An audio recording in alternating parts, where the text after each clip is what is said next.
Hello! Hello! Welcome to another Film Critics Processes. I'm Jay Bearhat. I am Baru. We're talking about We got another a twofer. return to cinema. Yeah, another twofer. We're talking about feel like some tentpole releases here. Yeah, no, I was gonna say I feel like it's partially because it's gotten harder to have a movie that we could actually talk about for a full hour.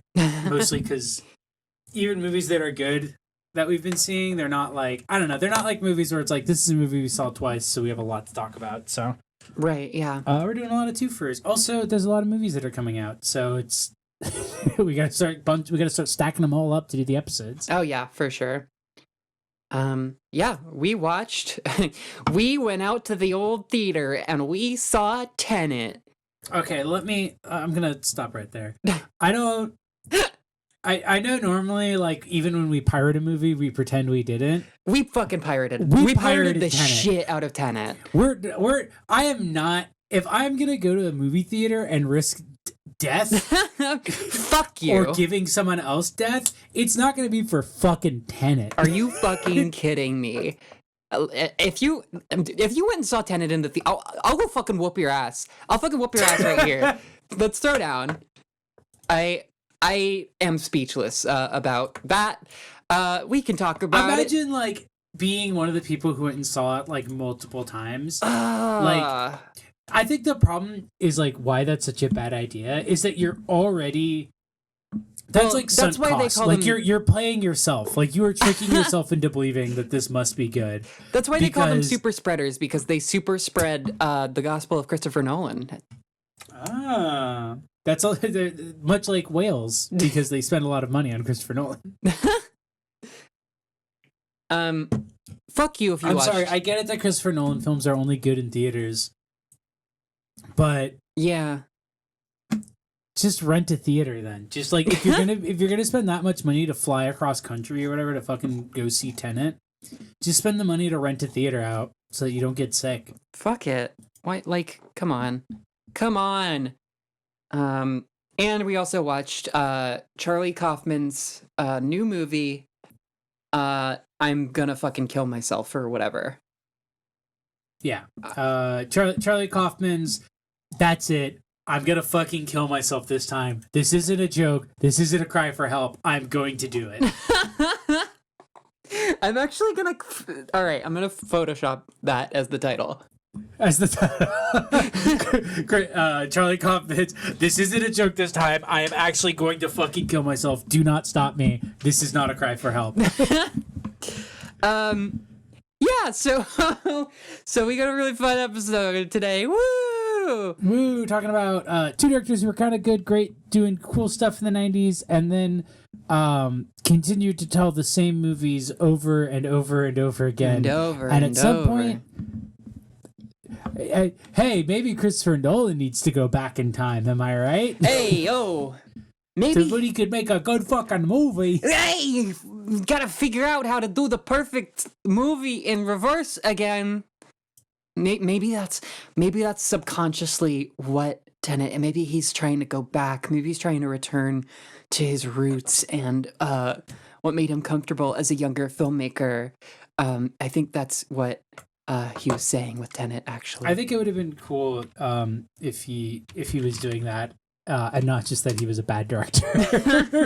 I know he's a bad director who just doesn't know how to fucking mix his goddamn movies anymore either. I guess Dunkirk was supposed to be good. Stop making movies about time. Speak normal movies. Just be fucking normal, assholes. So I guess since it's not quite obvious yet, Jay, what do you think of Tenet? Honestly, I don't know if I hated it more than Inception. Uh-huh. Because at least if Inception, I don't remember anything about it. Well, and give it a couple months. I think Tenet will. Well, you think Tenet will erode away either? I think it'll wash itself right out of your brain. I will never forget the main character's name in Tenet is protagonist, and that he says the line, "I am the protagonist," twice. Ugh. Yeah, just not even Like, that fucking is, trying. and it's like what I mean about like this weird like backwards thing is like that kind of like all right, a little on the nose is like Yeah, if he was doing that in like Memento era filmmaking, it'd be like okay, cute. that's like very student filmmaker, but it's like okay, but this is his like he's like 50. This is your like 80th film, dude. This is like 80th film. You get so much money to make movies now. Have someone look at your script and go, you can hire a woman to tell you how women talk. Oh, yeah. You can hire a human to tell you how people talk. Yeah, man, oh man, what is there to say about Tenet? I think by necessity I like it a lot better than Dark Knight Rises, because what a shit pile. And I think I like it better than Inception because my experience hasn't yet been somebody after the movie berating me for not liking it adequately. And now I get to shit talk it to a captive audience, and that just makes me enjoy it more. I also feel like Tenet has the benefit. A lot of people hate Tenet. Like that's like very nice. Is actually seeing pushback on his movies. Yeah, people are like people are turning a corner on Christopher Nolan, which is funny and kind of weird because I feel like this is one of his least egregious movies, or like I don't know. This movie sucks in ways that are really boring.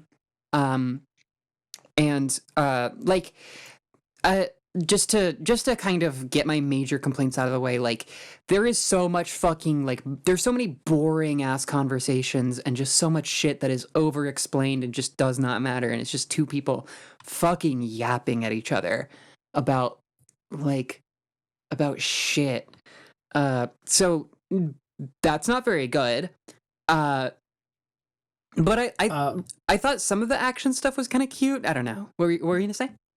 I was gonna say, complete sidebar. Very huge fan of the fact that when you go to the Tenet letterbox page, letterbox does cute things. Tenet, as you scroll down, the page then flips, and then you can see the same page but upside down at the bottom of the page. But it's very funny to do that and to still see that it's all like 2-star reviews. It's all like, wow, you sure did spend you had someone program this for a movie that people do not like. Yep. That's really cute. I like that a lot. They did, but yeah, I can't agree with you. I think the reason why people are turning a corner is because it's so unegregious that people are able to like kind of see through the usual tricks with this one. Yeah, and it's also, I mean, like maybe and to kind of instantly dive into this discussion, maybe Christopher Nolan's tantrum about having to see it in an IMAX fucking perfect 4K giant screen or whatever kind of is testament and speaks to the fact that his movies are more spectacle than actual substance. Because no, I think that's true, because people's only options are to either watch the pirated version, which makes you realize that it's not very good, or you actually went and saw it in the theater. And I've even seen people who are like, yeah, I went and saw it in the theater and I left after 20 minutes because it was like, it was incoherent, or like I hated it, or like I couldn't stand it. And I think it's because when you haven't gone to a movie in a while, you start to realize that like a movie just being spectacle isn't actually enough if the movie's not also good. Yeah, like it has to be memorable more than just as like a, well, I don't know. Maybe that's what a lot of people just want out of movies, to just like to have it like not stick with you, to have it be more like a fucking ride at Universal or whatever. But for someone who makes like billion-dollar movies, why would you hamstring your craft like that? Like why would that be like the sort of artistic conceit that you like, kind of, why would you put all your apples in that cart, or what the fuck ever? I mean, and to be very like biased, I guess, I love, like, spectacle film is great, but like Paul W.S. Anderson also does spectacle films. And even his like bad movies are really fun, but his like good movies are like Event Horizon, the Resident Evil films, the Death Race remake. stuff like that, where it's like they're very stupid spectacle movies, but he's like, you watch them and you're having fun.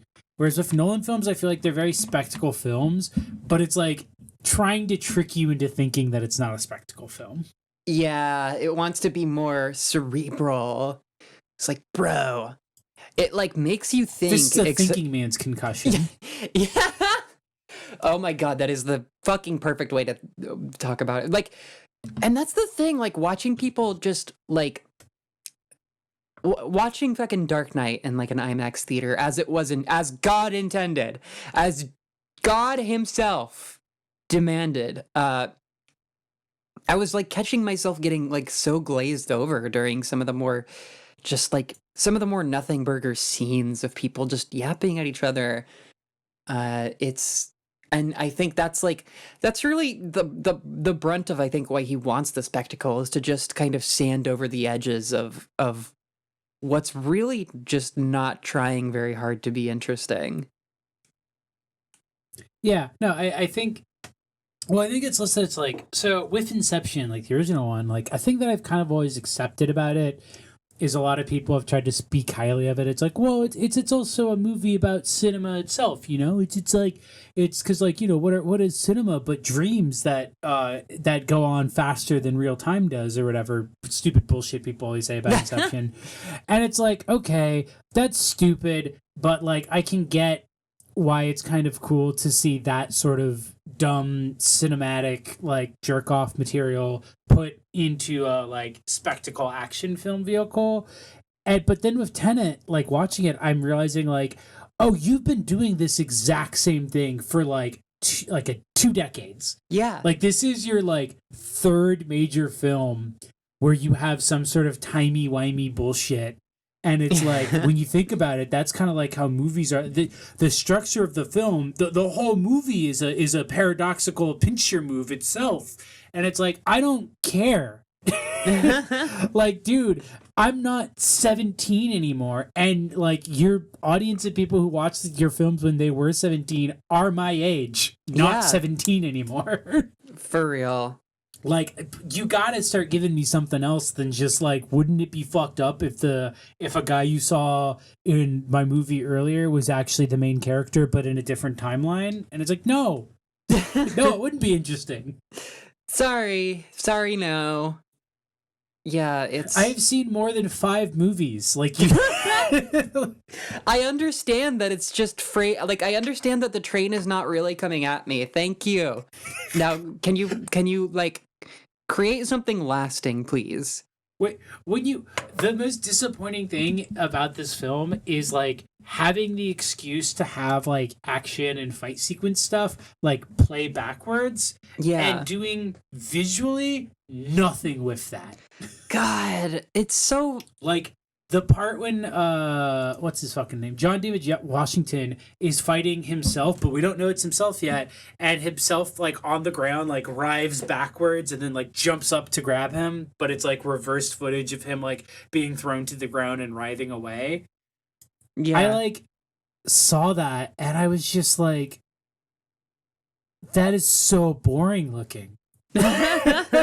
Like, this is a movie you made like now and you have so much money, and like the concept of like using backwardsness to make something look unreal and unsettling is like, I mean, David Lynch already did it, but like, you know, so many other things you could do with this, and what you did with it is something that you could have filmed forwards. Yeah. Well, there's kind of a difficult conversation at play here, where and you know that we might all have to let's sit down a little bit for my steaming take here. The fight scene has already kind of been perfected. Like, there, you know, you can read all sorts of stuff about this, but it's like you really want to show the audience like as much as possible and show them something that's like impressive and well choreographed and extremely practiced. And I think that Christopher Nolan wants to, like, you see him learning, because holy shit, like his Batman trilogy is universally, like, the fight scenes in those are like universally maligned practically. It was like a genuine like learning curve for him to get even to a point in The Dark Knight Rises where like you see someone's fist collide with someone else, and the camera isn't just like, you know, like he isn't filming his movies like it's the 1950s and they haven't figured out how to do an action scene yet. yeah, yeah. So he kind of, it's like he's trying to split the difference between like making things that work and like just doing like the thing that he wants to do, because he's very, very precocious, very, very, very gifted child filmmaker is kind of the large impression that I get of Christopher Nolan. And it doesn't work. Unfortunately, in Tenet, it is not very functional. There's just so many fucking setups that it's purposefully, things are just so purposefully kind of obfuscated and made hard to suss out so that he can pull off his like magical trick that he kind of doesn't really pull off. Like, I thought those scenes were fun, but I didn't think that they were impressive. Yeah, I think that's what's like so bizarre about it is that it's like it's exactly that where it's like they're not impressive, which is like weird because like this is a film that is insisting on its impressiveness. Yeah. And then you get things that like, again, if this is a movie he made like at the start of his film career, I'd be like, oh, that's cool. Right. You know, I'd make fun of it now in the same way I make fun of like Memento, but I would at least respect that it's like, yeah, but like it's, you know, like he's learning, but it's like, dude, again, you're 50, you've been getting ungodly amounts of budget, like, and instead of being like, maybe I will make some more restrained films so that I can learn how to make a movie, he's just like, no, I'm just gonna go bigger each time. Yeah, it just, I would almost respect it more if it was like if it was like a way smaller budget, you know, like if you're pulling out all of the fucking stops in the world and what you land on is like, here's like a cute trick, here's like a curiosity to sate the audience's appetite for being wowed, because that's what movies are, you know, that's pretty much the apex of what movies are capable of, right? Is just making people go, how did they do that? I just don't fucking agree. I don't agree with any part of that. Yeah, no, and it's, again, I think the other problem is that there's this review of like Star Wars Revenge of the Sith I think about a lot, where there's like a line about like the sort of end of that kind of spectacle of cinema, where like he's like, George Lucas, you have like so overstimulated audiences that like you have made a scene where a man fights a 6-armed robot with laser swords on the back of a lizard boring. Yeah. And it's like, that's the problem with like modern spectacle film is after that. And why like I can't get into it in the same way other people can is because so much of it I see and I'm like, that's not impressive. If you have like if you're low budget, there's like a lot of stuff that spectacle stuff can be impressive. But for a lot of times I'm like, I can't be impressed by just like, whoa, how did they do that? Because it's like, I know how they did that. With the computer. Yeah, I saw some of that with like Aquaman stuff where people were like, whoa, they did the Texas switch trick. Can you believe these effects that they did? And I'm like, yeah, I can, because they have a lot of money. They have a lot of money to make it look good. Like I am not impressed by them. And it's not even like because it's like, oh, I'm a consumer and I think it has to look good, because like whatever, I can accept flaws and stuff. It's just that it's like when you have the fuck you money to do these things, it's like you can't convey to me that it's impressive, because what you're just trying to do is that you're just trying to show to me, look at how much money I had to make this movie with, and that's not impressive to me. Yeah, look at how I can pay someone to bang their head against this problem over and over until it stops being a problem. That's like what all. Thank you. That's what industry is. I'm aware. I know how that works. let's go back to feeling things. Let's go back to movies that don't just show you a shot of a woman and her child and she is sad, but now she has, oh, the child and the woman are holding hands. It is happy again. Like, it's such a thing where it's like, if you're gonna do spectacle, to I guess to contrast it, like, let's say Edgar Wright's Scott Pilgrim, because I was watching some clips from it later. At least if that, it's like, you're doing spectacle and I'm interested in the way the shots are done, not because they're like, whoa, how'd they do that? But because it's like, oh, like that was like a thoughtful, like you started with, I want to create this image. Okay, how am I going to create this image? And not, okay, I have a ton of money. What can I spend this money on doing? Yeah, exactly. That's the struggle. It's just like, and I mean, like, that's the sort of, el problema es el capitalismo. That's the problem. It's like, you kind of get this like shifted focus on like what the actual problem of making art is, just because like you can't buy your way out of, and that's kind of where the passion for art even comes from. It's like you can't just buy your way into these answers about humanity and emotions and people. It's just, I don't know, it's just pathetic, this whole like the bombast of modern cinema, and like trying to like work within that system, but to try to make something that's like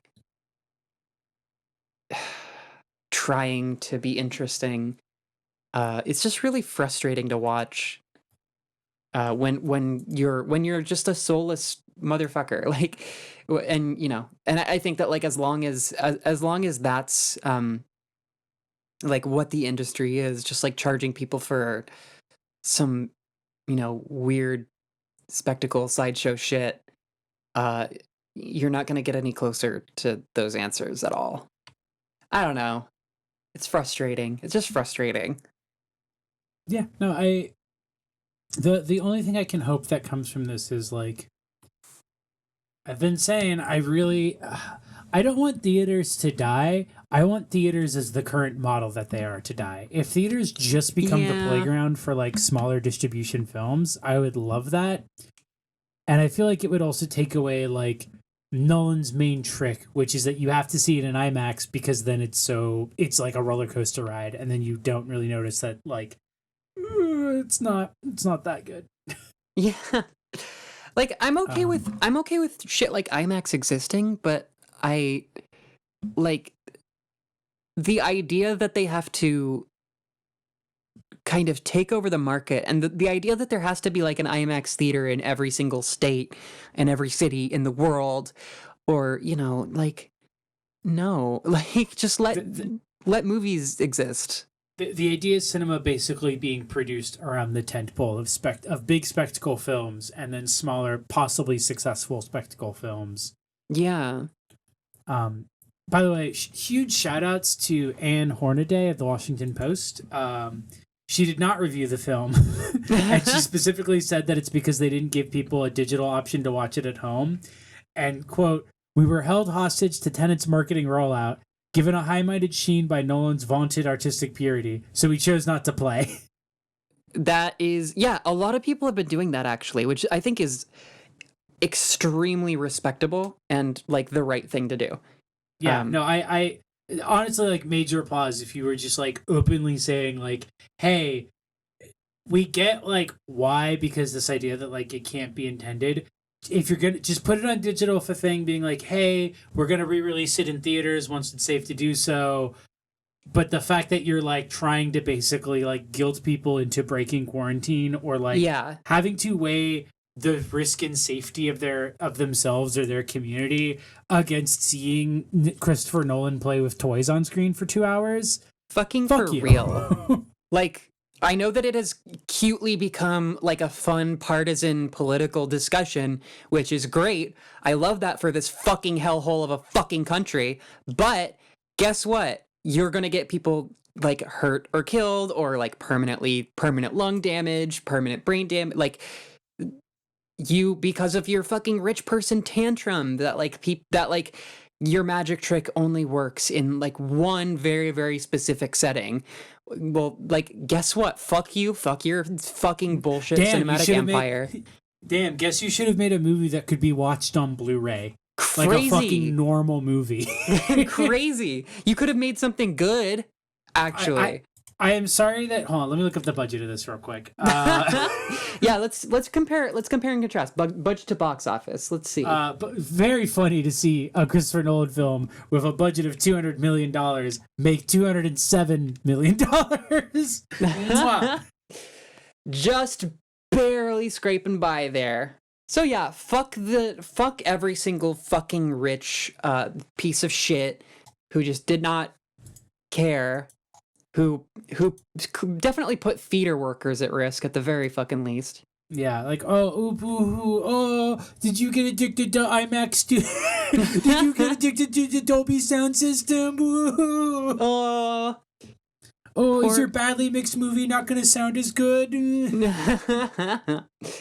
That's I by the way, I feel so glad that like multiple people have been noting the sound mixing in this, because it's like I felt insane that like every Nolan film I've watched since the Batman movies has fucking god awful sound mixing, and I've never heard anyone else talk about it.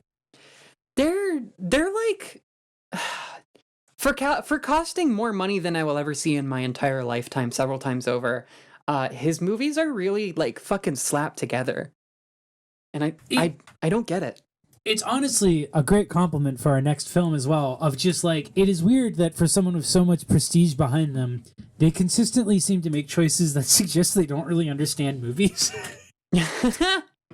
Yeah, absolutely. Which I'm not one to gatekeep, but if you get $200 million to make a movie, I will gatekeep you. What are you gonna do? Outspend me? You can. Fuck you. You can and will. You could bury this review. You could have us killed. Please have us killed at this point. Christopher Nolan, you could have us killed, and not just by releasing your movie during a fucking pandemic. The old-fashioned way. Imagine getting coronavirus because you went and saw Tenet. I would rather imagine just dying. Just passing away. A peaceful, natural death. Because, like, I'm not even super down on the whole, like, or not super down. It's not even like a thing to me where I'm like, oh, you went out during a pandemic, like, you deserve everything that happens to you. Because, like, I get it. Everyone has to make their own decisions and risks, yada, yada, yada. I'm gay. I get risks. I get risk making. But if you make that risk up to go see fucking Tenet, fuck that. You're an idiot. Like, what other shit are you willing to risk? Yeah, it just like, I don't want to portray any part of myself as hating like the proletariat any more than the fucking billionaire class decision makers, putting people in danger. Yeah, but at a certain point. I mean, I feel fine with it on this, because it's less so. I'm less even mad necessarily at people who just went and saw this movie as I am at the people I heard about where it's like they flew across the country to go see this movie. Yeah, at that point, go fuck yourself. Like, come on. Like, I hope you got family where you went and go saw this with, so that you could have literally something else to justify to yourself getting on an airplane. I really wanted to see the movie. I really wanted to see Memento 4. Yeah, great work, everybody. Just utterly fantastic. I feel like we're talking a lot about the distribution model. Maybe like there's stuff we could say about the film. What there is of it. Do people really want that? I think I there is something I want to say about it, which is that yes, I feel like Christopher Nolan like comes from a dimension where M. Night Shyamalan succeeded. And that it's like everybody knows that his movies have some sort of like weird twist or whatever in them with like the time shit. Yeah. And it's so sad that it's like so predictable that I actually don't understand how people were like, oh yeah, I can't wait to see it again. I had to watch it like 3 times to like really get it. 'Cause it's like, case in point, the twist of like Robert Pattinson's character being like, oh, he works for Tenet. When that scene happened, I literally was like, is this back in time? Like, did we not know that already? Like, I didn't even think, like, I never even thought at any point that he wasn't a part of the organization. I just assumed it was like a given that, like, yeah, of course he works for the organization. Why else would he be working with this guy? Yeah. And like all of the shit about like how like, oh, we technically haven't met yet, blah blah blah. I'll meet you in the future, which is also the past. It's just like, okay, like, but I don't. Part of me fails to see like how that matters. Yeah, it doesn't contribute anything to the film or anything on rewatches because it's a thing that has to be hidden from the audience for it to be a twist at the end. And but it doesn't reveal anything thus on a rewatch. It's not like you rewatch it and you're like, oh, that's why he was so friendly to him. Because they're actually friends the whole time. But it's like if they're not friends from one of their points of view, then they're not friends. Yeah. Yeah. It's kind of not how it works. But whatever. And also like, okay, the kind of the other aspect, like kind of the on the same coin, I think that people should stop trying to make movies where like the whole thing is like, this movie has rules and this movie follows its own internal set of it has like its own internal rule set about like how this sort of supernatural phenomena works, because some of those rules are just not gonna fucking make any sense. Case in point, a major character gets shot. A cat gets shot in the movie. I'm kind of rereading the plot synopsis. They take her through the turnstile thing to go back in time, which reverts her back to being okay. Which is I guess it makes sense, but it also really doesn't make sense because like early on in the movie they portray it as like, oh, if you get shot in reverse, you get shot in real life.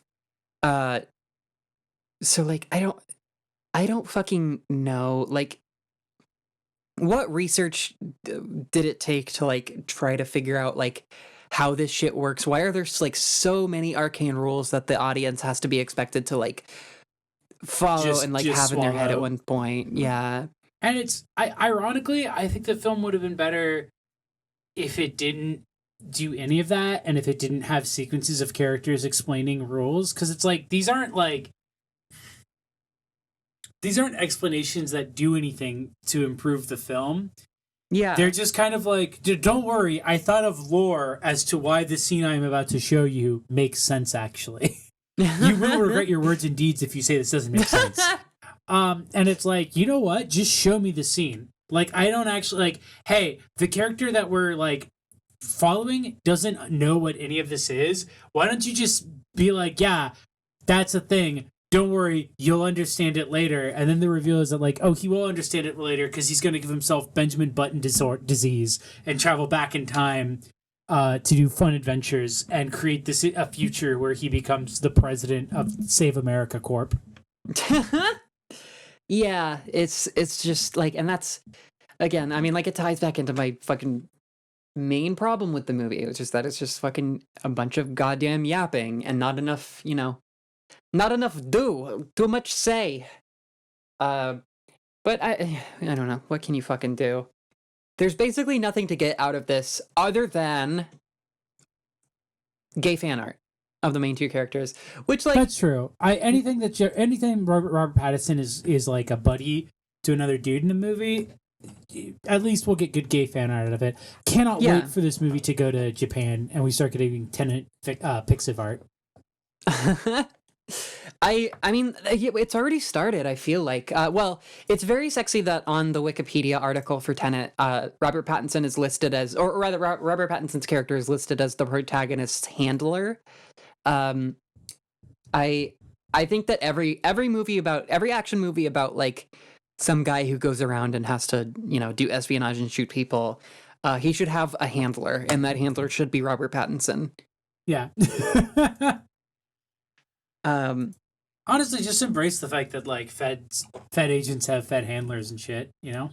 Yeah, and you know, and just make them kiss, because you know, why fucking not? I'm not saying that Tenet would be good if they were gay, but I am saying I would have cared and have not been playing a video game when I was trying to rewatch more of it. I would have looked up from my like phone solitaire game to see them kiss, and then I would have been like, "Oh, great, that was some serotonin." There's gonna be some people who are like, "You guys didn't even watch the film. You were too busy being distracted," and I don't know what to tell you. I tried. We did our best. We did our job. Yeah. You guys are biased against Christopher Nolan. Only for the reason that people have been annoying at you about Christopher Nolan. Yeah. I'm biased toward self-respect. I'm a time stan, and I'm here to protect her reputation against Christopher Nolan. Against haters. Speaking of espionage, this has nothing to do with anything. This is a complete sidetrack. I found out that Stan Twitter does this thing where like a Stan will say something problematic, but before they say the problematic thing, they'll change their avatar. Specific example, like a Taylor Swift Stan changed her avatar to Ariana and changed her like profile name to being like something about Ariana Grande before saying something like wildly out of pocket and problematic and evil. Yeah. And I think that someone should make a movie about Stans, about like Stan espionage. The idea of Stan Twitter having discovered and immediately for their own purposes implemented psyops is very funny. It's insane to think about. Like Stan COINTELPRO, fucking. Yeah. Literally Stan Gladio. But you know, don't stand Gladio or COINTELPRO or psyops as a verb. But I'm actually changing all of my display name stuff right now to be a Christopher Nolan fanboy, and then I'm going to post Stan COINTELPRO. Yeah, that's exciting. Yeah, let's do that. Let's make that our new brand venture. What's a director? What? Let's call them Brolins, because I love when things have funny names. What director do Brolins like have beef with? Like, what do Christopher Nolan fans like hate? That's the thing. I don't think they know about anything else. You know, like that. I'm gonna go look at. I'm gonna go find a positive review for Tenet, and I'm gonna click on it. I'm gonna see what movies this guy All right, hates. we're doing some research actually. Yeah, this is exciting. I will say I have a prediction that there's a selection of them who say things like "I'm a cinema maximalist" or whatever, and who like also probably love the Transformers films, and they tend to hate A24 films and Ari Aster films. So I will say them. Sure. Well, I clicked. They're just like, no, not a lot of good reviews for this movie at all. Wow.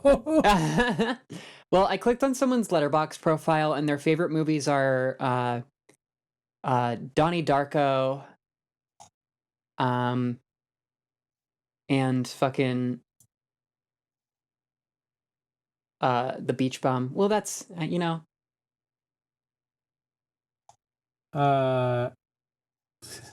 There's one person going hard in the comments of just Nolan good, Tarantino bad. But I feel like that's interesting. I feel like it's a unique one. Yeah, I'm just gonna go ahead and say it's probably people who hate A24 fans. So I'm gonna pretend to be. I'm gonna make a bunch of posts about how like, oh, maybe if A24 did more psyops, they wouldn't have flopped. And we will be waging asymmetrical warfare against Christopher Nolan. Yeah, it's gonna be like that old 4chan post about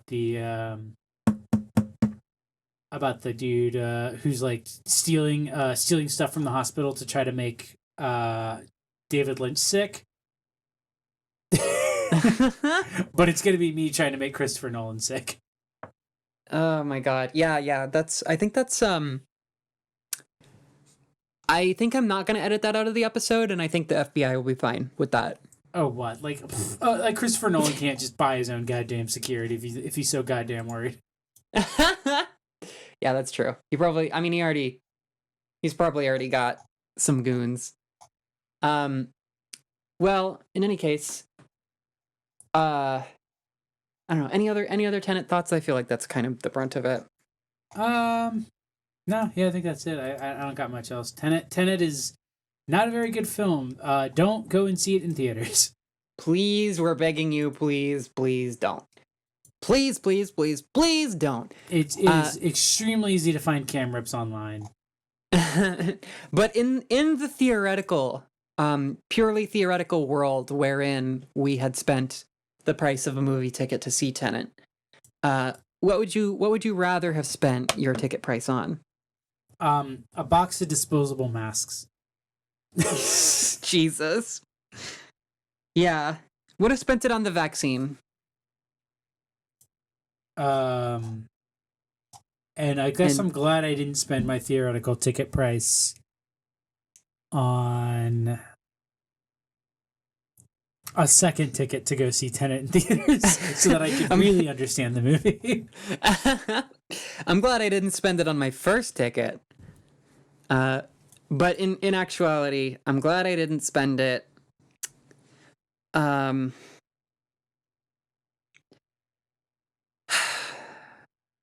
don't know. I'm glad here's okay, in the theoretical world where money is time, I'm glad I did not spend my time hate watching either the DNC or the RNC. Because that is an enormous fucking waste of time, and if you did that, you should feel ashamed of yourself. Yeah, I considered doing it for a bit, but then I realized that even if I have that in a separate tab, I'm putting that poison right in my ears. Yeah, yeah. Just listening to all those fucking soulless dinosaur pieces of shit talk about nothing. God bless whoever did though, and got us that clip of Joe Biden playing Despacito at the Latino conference. Nope. I have nothing to say. I have nothing to say for 2 more months. I do not see it. I'm not looking. I will say, very funny. Even funnier when I then actually watched it, and not only did he play Despacito, he didn't even play it to the drop. He played the first 10 seconds of Despacito, which is pure buildup. It's literally just buildup, so it sounds like nothing. Man, what the fuck are we doing? I was talking to people about it, and I think the thing about it that makes it so, for lack of a better way to put it, funny is upsetting is the fact that if this was Mike Gravel or some random small old politician, it would still be stupid and cringe, but there'd be a small level of endearing to it of he's playing a song off his phone. That's what old people do. But it's no, Biden has handlers. So one of them thought up of that. A person whose job it is to make sure he doesn't do stupid shit like that came up with that idea. Fucking unfucking believable. Remember when Bernie was doing daily addresses from his home, and he remember when he immediately pivoted into live streaming and figured it out? Yeah. Remember that? Remember that really cute interview he did have where he talked about how he hired someone whose job was to help him with infosec and stuff, and he described her as just oh, she hates me.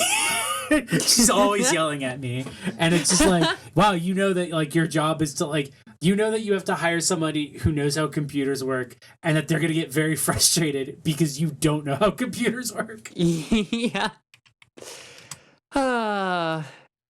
Man, just thinking about not living in hell, just at genuinely hell. But anyway, yeah. That's Tenet. Speaking of thinking of ending it, And also, speaking of a director who at one point in time might have been making great stuff and made a movie that people really, really love for some reason, and now has also made a movie that even most of their biggest fan bases is like, yeah, this is kind of all of the worst shit about their movies. Charlie Kaufman. Charlie Kaufman. Oh Good boy. old Chuck. Good old Chuck. We love Chuck. So I guess a better place to start with this one is like, what do we think of Chuck? Like Charlie Kaufman? Yeah, because I feel like I have positive feelings about adaptation and being John Malkovich. Both of those were directed by Spike Jonze, so they were directed by somebody else. But I struggle with things where Charlie is completely at the helm of them. Synecdoche, New York is a terrible, terrible movie. A lot of people really, really love it. I think it is so fucking dour and annoying and just like depressing, and hyper focuses on just such like the most frustrating themes and shit. And I don't know if you felt that the same way about Schenectady. I will say definitely with like Kaufman, I feel like Synecdoche is where the division in, for lack of a way to put it, Charlie haters and Charlie lovers is. Because I also really like adaptation and being John Malkovich. I remember really liking Eternal Sunshine. I haven't watched it in a while. I wonder how much of it has aged badly. I imagine a chunk of it, but it's also a thing where it's like I could probably watch it and be like, I mean, that film kind of like came at the start of like, for lack of a way to put it, that genre of like female character in film, and so I can kind of give it a bit more of a pass because it probably didn't expect people to just rip it off forever. Yeah, that's very true. But it is like, it's a Godard film, whatever. So like, and then I've put off watching Synecdoche for so long because there was just something about it that I was like, it gave me this vibe that it would sour my opinion of Charlie Kaufman. And I finally saw it, and it kind of soured my opinion of Charlie Kaufman. I don't hate it, but it is a film where like my immediate thought was like, maybe I'm not smart enough for this. And then the more I read about it, I was like, no, I got everything that people talk about getting out of it. I just didn't think that it got those things across very convincingly. Yeah. Because like Synecdoche's big problem is there's a lot of parts I like, there's a lot of ideas I like, there's a lot of concepts I like. I feel like he kind of put it all together in a way that didn't work. And there's an extent to which that's forgivable because that's kind of what the movie is about. Yeah, for sure. And then there's a way in which he's now made another movie that I haven't seen yet. And now he's making this movie, and it has that exact same feeling to it. And it's like, all right, dude, you've been making movies for a while now. Kind of time to like start figuring out what you're doing with them. Or at least just kind of try to like diversify your style or whatever. Synecdoche is so frustrating because it's not only is the narrative itself not really on stable ground, because like I feel like Eternal Sunshine partially like worked so well because there was such a clear, like it was definitely stylized throughout the movie, but there was like a very clear delineation between like, okay, this is the real world and then this is the world of his memories. And so like when things are kind of like shaky and shifting and everything, in the latter, you're still able to hold on to like what the movie is saying and hold on to like the messaging. Whereas with Synecdoche, it's just like that the whole time, in a way that's definitely, I don't know, in a way that's like really, it's hard to like grasp kind of what he's talking about, or not really like grasp, but it's like hard to care, I would say. Like it's hard to emotionally grasp, and it's I don't know. He just like shotguns through a lot of concepts, and this movie has the same problem. Where, and to be clear, I'm thinking of Ending Things as based on a book. It's actually by the like son-in-law of the Prime Minister of Iceland or something like that. That's wild. But yeah, super, super, super wild. It is based on a book, I will say, because I did a bit of reading and stuff up on it. There's a lot of story beats, obviously, that are saying, but Kaufman was very like basically said that like when he did his adaptation, like the movie adaptation, which is also actually an adaptation of a book, he said that kind of like opened up his mind to the idea that like an adaptation should be its own separate thing. Mm. And obviously this is a lot less of a deviation than adaptation is. Adaptation is like a movie about the adaptation of a book that can't be adapted into a film. And this is more like, it takes the same plot beats, but a big difference I've been seeing is that this film, is that the actual book, the sort of unreality that's going on is a lot more body horror. And in this film, it's a lot more like existential horror. Yeah, that's interesting. Well, yeah, the film like barely kind of touches on it with like the maggots and the pigs and stuff like that. Yeah, apparently stuff like that is like a much bigger thing. The phone calls, for example, are also a much bigger part in the book. Apparently, the presence of the caller is felt a lot more throughout the story in the actual book. Okay. To an extent that in the narrative of that, your assumption is that the person calling her is like a stalker, basically. And then the stalker is actually like Jake's intrusive thoughts. Oh, well, that's interesting. Which I think gets to the biggest problem I had with I'm thinking of Ending Things, which is that it's like, oh, I get it, it's a metaphor. And I fucking hate that style of filmmaking. I fucking hate I hate metaphors. No, it's like the same thing I hate about shit like Babadook, where it's like there's a point at which you're just like, oh, I get it, it's a metaphor, and then the whole film is just hung on the hook of the metaphor, and I find it so lazy because it lets you get out of making anything interesting. Yeah, well, I mean, it's kind of like throwing the baby out with the bathwater thing. I like to use idioms wrong, by the way, just so everybody knows. It's funny.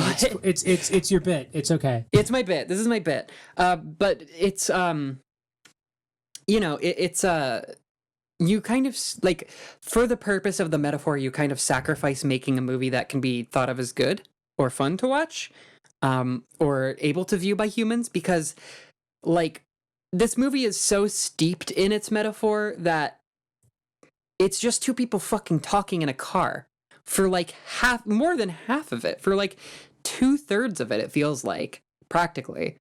And so you have to like pay attention to everything that they're saying, and like you have to you have to like have your brain on to catch all of these inconsistencies, when it's like, okay, if every single aspect of this movie is like a support pole for like the central metaphor, then like at what point are you sacrificing, making something that's actually palatable versus making something that you just kind of cheaply want people to like think about and piece together? Like, I don't know, it kind of throws out like the potential emotional resonance of movies for this like kind of logical cinema sinsy, sort of this means that means the other, whatever. Or I don't know, maybe that's not a fair thing to say, because like there's a fair amount of like technical emotional weight here, but it just doesn't really seem to land, and it doesn't really seem to establish itself by creating like characters and circumstances that I care about. Yeah, and that's the central failing of it. I think like a big, so I said this like after I finished watching it, where it's like this movie needs to either be like 70% more annoying or like 30% less annoying, where I feel like because it's so hung up on that metaphor, it's afraid to fully commit to this sort of dementia mind, like it's afraid to fully commit to doing a sort of the same thing as like the Caretaker albums of like, this is a movie that is being told as like an amalgamation of someone's memories as they're approaching an age where like their memories are becoming confused and fantastical. Yeah. Because it still wants to have this like thorough line of like, oh, but like, isn't it so depressing being sad? But it doesn't go far enough in like making like the surrealist imagery of the film, which I think would have been cool. Like the idea of a film about like a character who is essentially trapped in another person's dementia. Because like that's the thing is, I guess Kaufman like very much so like, I don't want this character to be like, I don't want to put an actress through the position of like, you are playing a person who isn't real and is just a figment of an imagination. I want her to be like a real person. So the idea of like a person who has essentially created another person's mind to be this container of all these ideas and all of these like doubts and worries, that's like a great existential concept idea. Like, and like that's I think something that you can really get into, like the sort of tension of like being in a relationship in which you're forced to be that role, and you can have this sort of dueling sense of like half of the film is about, you know, depressive reflection of like back on your life as a depressive, and the other half of the film is a young depressive allowing themselves to be defined by somebody else's like ideas of them. But the film doesn't want to really dedicate to doing that. So it just ends up being like, it reels it in too much, but it doesn't reel it in enough so that it gives you these teasing temptations of existential horror. And then it goes back to characters sitting around being like, you know, like life is like a poem. Oh, you know, the life is kind of like a pig that you like, that's full of maggots. And then it's like a metaphor. And then it's like this scene in a movie. And then it's like, you really like movies. And then it's just like, regret, you know. There's this annoying Lars von Trier bit about how he's afraid to get treated for anxiety and depression because he's worried that it'll make his art not as good. And this film is a really great way to tell him that, like, no, dude, you got to get treated because your art's going to end up like this. This is what happens when you think that if you get treated for depression, your art will get bad, is that your art gets bad because it just becomes about the depression you had when you were 20 stretched out into a whole career. Oh my god.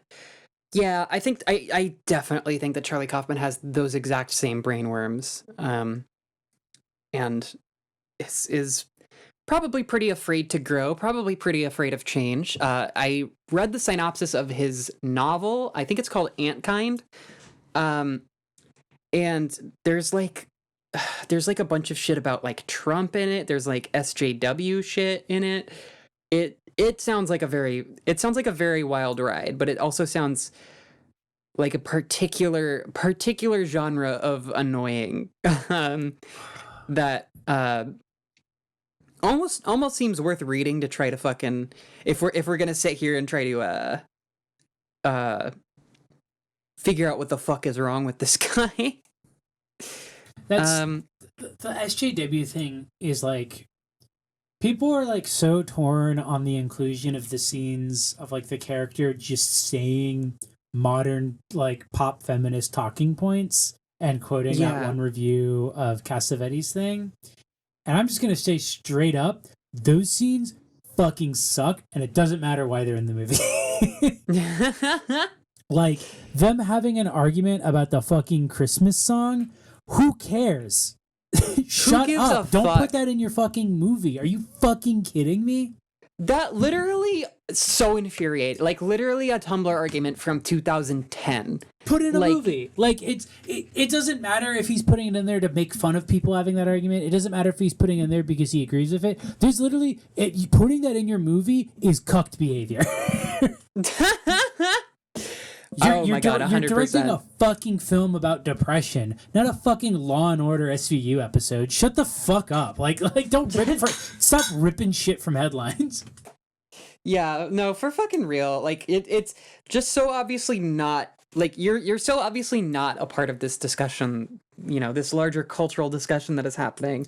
What's the fucking other? Oh yeah, they say that like sissy is problematic. Oh yeah, in this it's movie. like, oh, it's so, it's like so uncommitted. Like it's I like, you can't tell whether or not he's like including these to mock these kind of arguments, or like what he really thinks of them. He includes them in a very meek manner, which I guess matches what the character of Jake is, like very meek. But it doesn't, again, it doesn't go further enough. It's just like you're including these things that are annoying modern things, but they don't really like give your story any like modern annoying things to latch onto. They're just annoying things that you saw online and you were like, well, what if I put these in my little film? Well, and the movie is like kind of about no GF disorder in a way, where it's like it talks a lot about how media is a virus that replaces reality in your brain. So like, maybe it's just trying to undermine those conversations by saying that like people just shouldn't be affected by media that multinational billion-dollar corporations shove down their throats at all times at every fucking venue. So whatever. And like, also the movie is kind of like, it feels like he's kind of like grappling with the Eternal Sunshine sort of not magical girl, fucking manic pixie dream girl thing, I guess. Oh, 100%. Yeah. Which like, okay, but like the way to grapple with that, like this just seems like the absolute last way that I would have chosen, is to just like go full bore on making a woman character that is like sort of a figment of a figment of a man's imagination, and is just this kind of like literally an amalgamation of pop culture references as a human being. Yeah, like, and like I get it, but like you're not outside of that conversation, because like just because you made, well, like you're even more like included in that sort of cultural conversation because you fucking are responsible for a lot of these portrayals, which like Eternal Sunshine wasn't trying to like promote the sort of manic pixie dream girl thing. It was kind of doing more or less the same thing as 500 Days of Summer.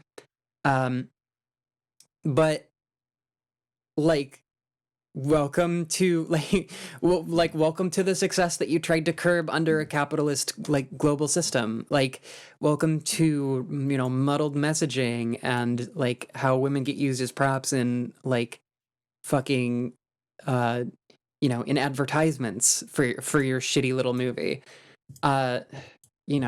Like, maybe don't hate the player, hate the game, I guess is like how I feel about shit like this. Well, so like a great example of like this of being a little too navel gazing and not going further enough in either direction this is from like the same thing. So like there's that part where she quotes the entire, or like a large chunk of Pauline Kael's review of Women Under the Influence by John Cassavetes.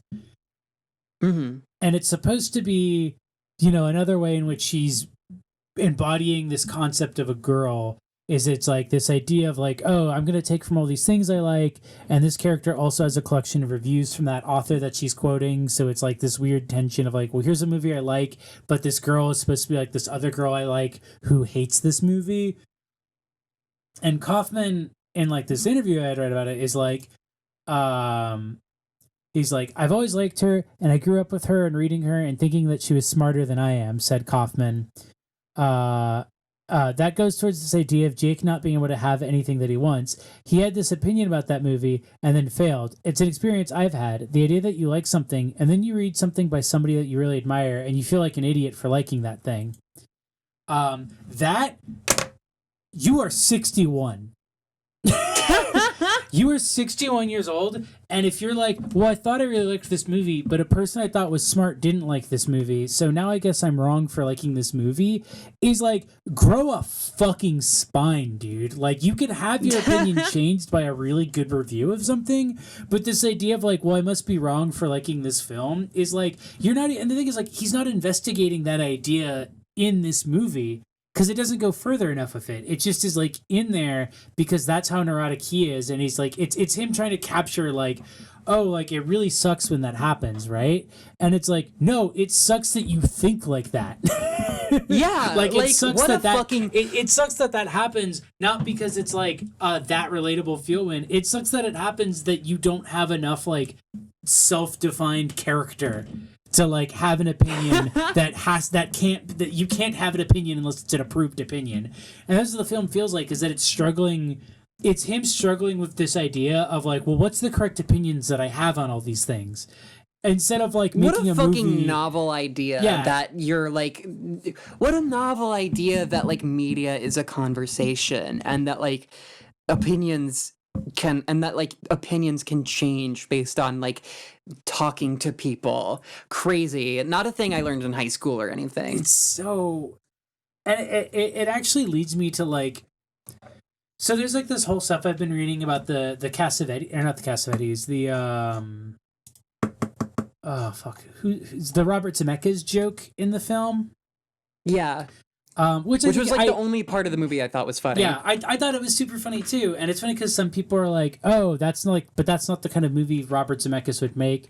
And Kaufman has tried to like be like, "Well, I mean, it could be da da da." But the thing is, like, that's reason why that scene is so funny to me is because it's like ends so suddenly, and then it's like directed by Robert Zemeckis, and it's just like such a not Robert Zemeckis movie. Like that to me is like what makes that scene funny, is that it's like, it's such a like absurdist like scene. It's kind of like the bit in Being John Malkovich, where like everyone keeps referring to a John Malkovich movie that doesn't exist, and he keeps trying to be like, that's not a movie I was in, but everyone is like insistent that that's a movie he was in. Yeah. Like it's funny because it's absurd, but it's like the kind of thing that like when you're saturated of pop culture, your brain it's basically a joke about like the fucking Mandela effect kind of stuff in film. But right. I also kind of liked it because it's like the film in that he shows looks really stupid, and then he kind of like implements some scenes from that film into his imagination, like with the whole Santa Fe burger. And if you had a bit more self-awareness in the film, I feel like that could have worked really well to have this bit of like, that was a very clearly stupid movie, but because it's directed by Robert Zemeckis, it must be good. So I should take inspiration for that, for how romance and stuff looks in the world. Right. And if you had enough self-awareness to have like a character who is like taking cues from media but hasn't realized that, you know, you shouldn't be taking your cues from media, you should be growing from media, not just like learning from it. Like you should be learning from it, but then like applying that to like your actual experiences and not just trying to recreate it. Yeah. But rather than having a film made by a guy who's self-aware enough to be like, man, I used to be this kind of person, and now I realize that, like, you know, moving past it sucks. It feels like a movie made by that person. This feels like an indie darling version of Birdemic. Oh my like, god. Like, it's a movie made by someone who doesn't really understand movies, but, like, knows that he's supposed to like them. Yeah.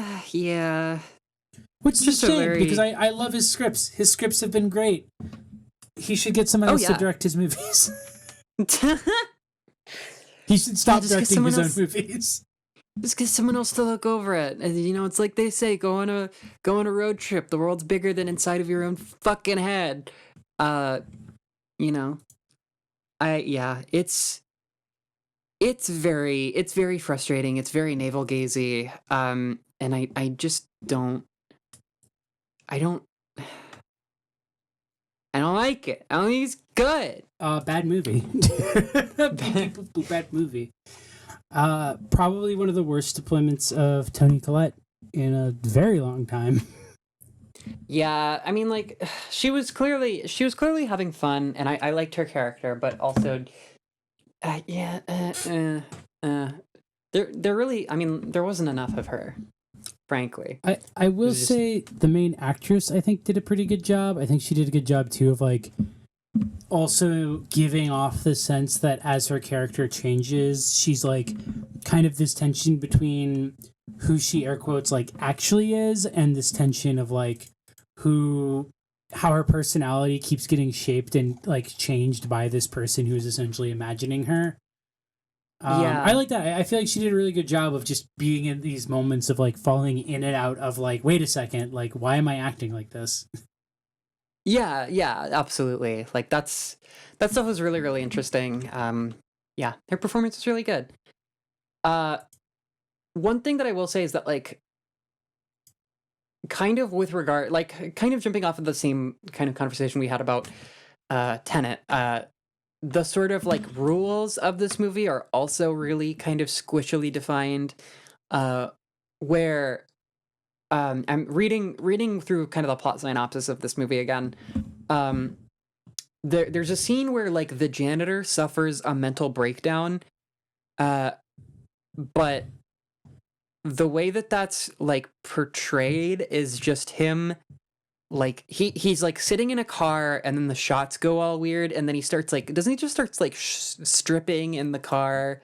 There's just so many things that were like kind of supposed to like not even in a I don't know like to kind of put it in this way is to be like to invite people to just be like you didn't get it. Yeah. But like my complaint isn't that I didn't get it. Like I understood, eventually I was able to put together like largely what's happening in this movie, even if I maybe don't get like one or two of the most like super esoteric references made out of the like 500 referential things.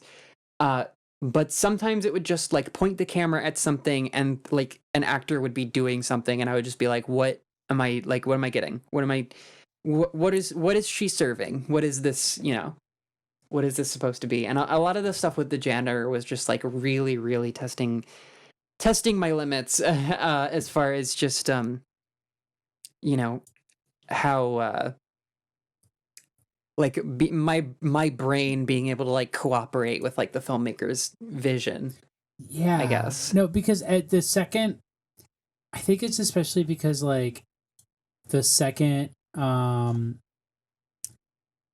it like started showing like the shots of the janitor, I was like, all right, so this is gonna be related to the stupid fucking twist or something, right? Like that, like who's this asshole? Like this, like there's nothing about the guy that we're being shown that would suggest any other reason for him to be there other than for there to be a twist Yeah, ending.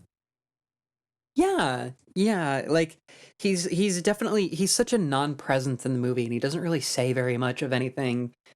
uh he just kind of like, and maybe that's the point because he's like a viewer. He's like viewing the world the same way that we view movies and ideas, and his brain is made up of all of these external ideas that he's absorbing. Um, but like even still, like his relationship to what we spend most of the movie like watching and what the movie spends most of its time talking about feels extremely tenuous, and really ill-defined. uh yeah, I don't know, dude. Just like even if all of this stuff was like strong, which I disagree, like I don't think that it is. Like I think that like a lot of this storytelling methodology here is like really, really weak and just trying to kind of play to like a decent adaptation of like a book that may or may not be more interesting. uh you know it's still like it's still just like slapped together really precociously, and it's still uh it's not very interesting. It's still really like devoid of humanity, I felt like. um I don't know, I have like yeah, it just it feels the movie feels really barren in a way that's not on purpose, because I know thematically that's supposed to be kind of on purpose, but not in a way that I like or enjoy.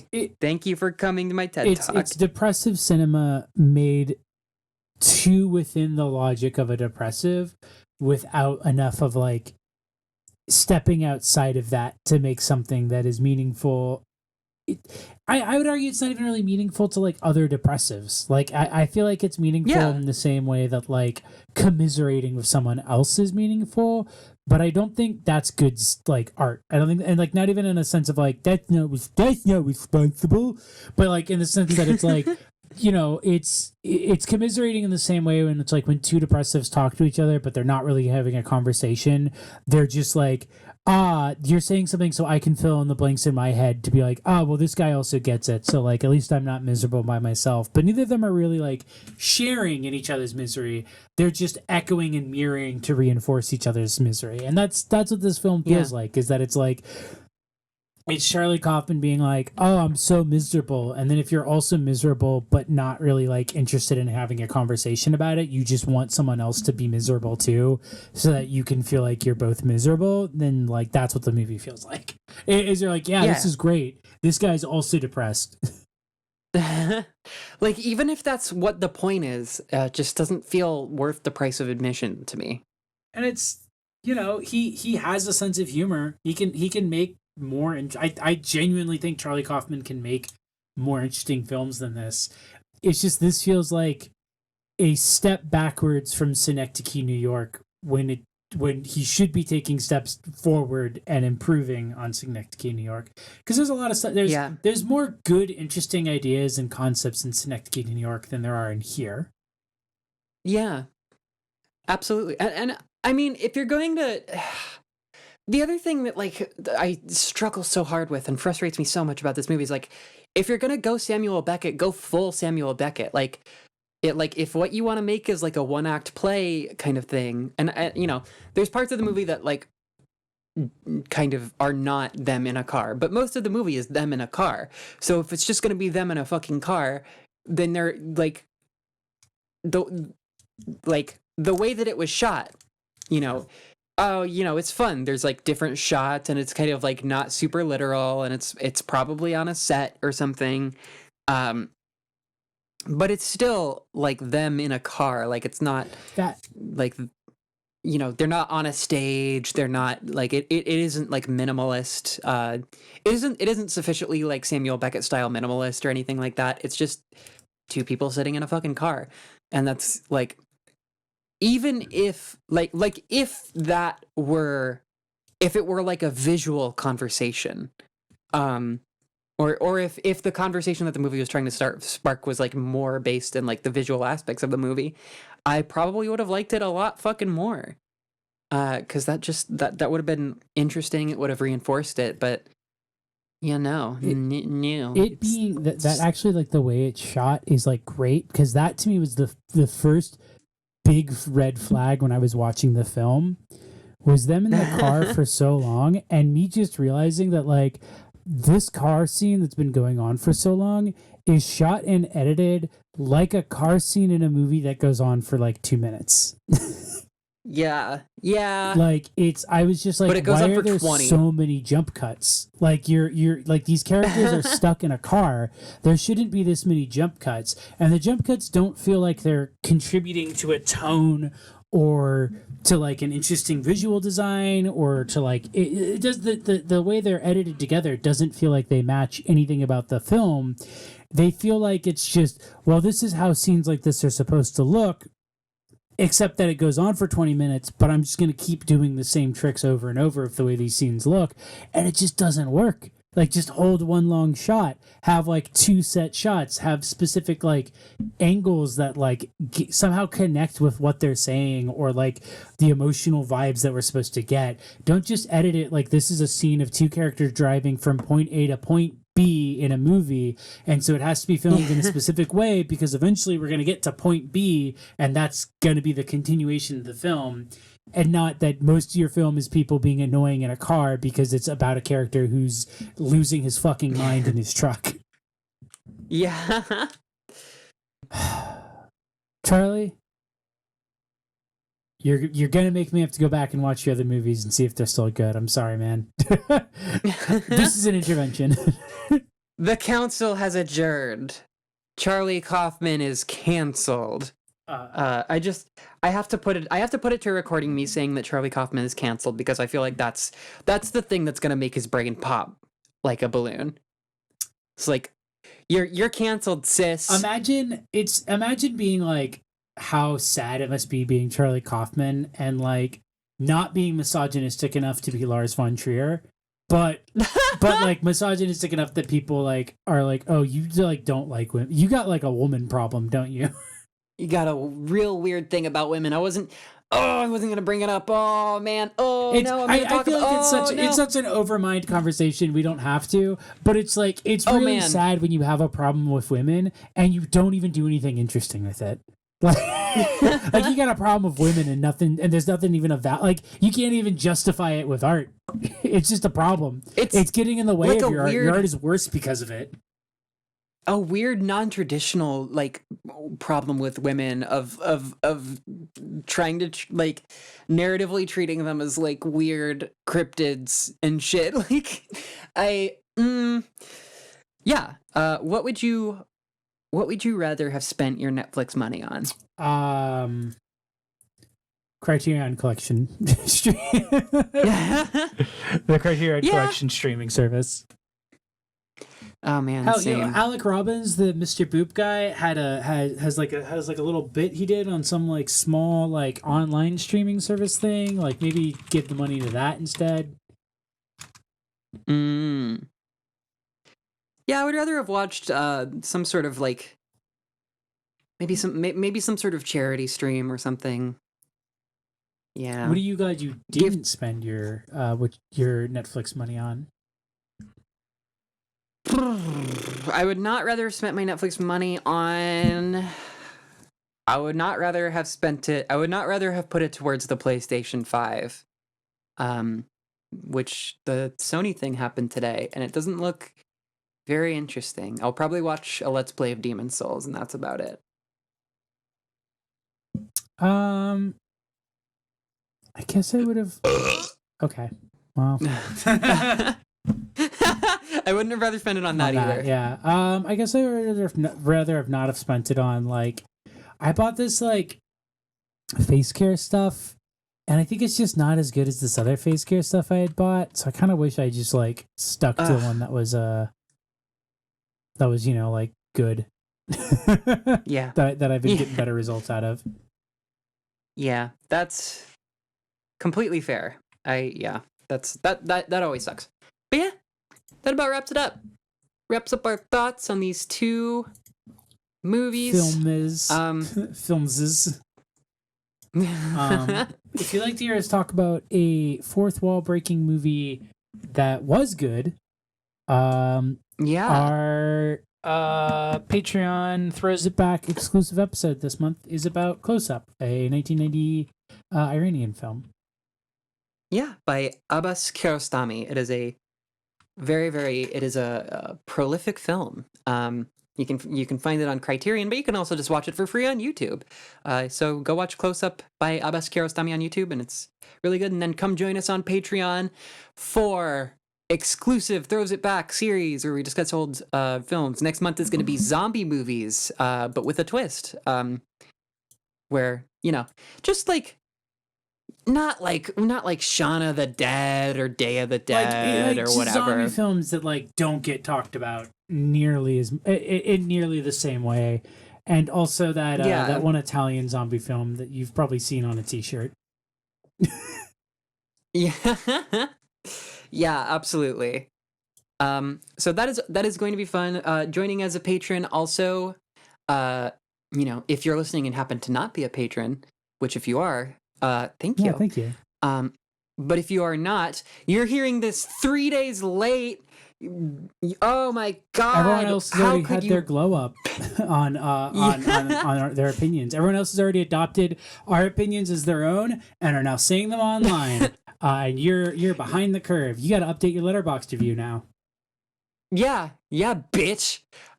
So joining as a patron will bring you those exclusives and also plenty of other lovely exclusive things.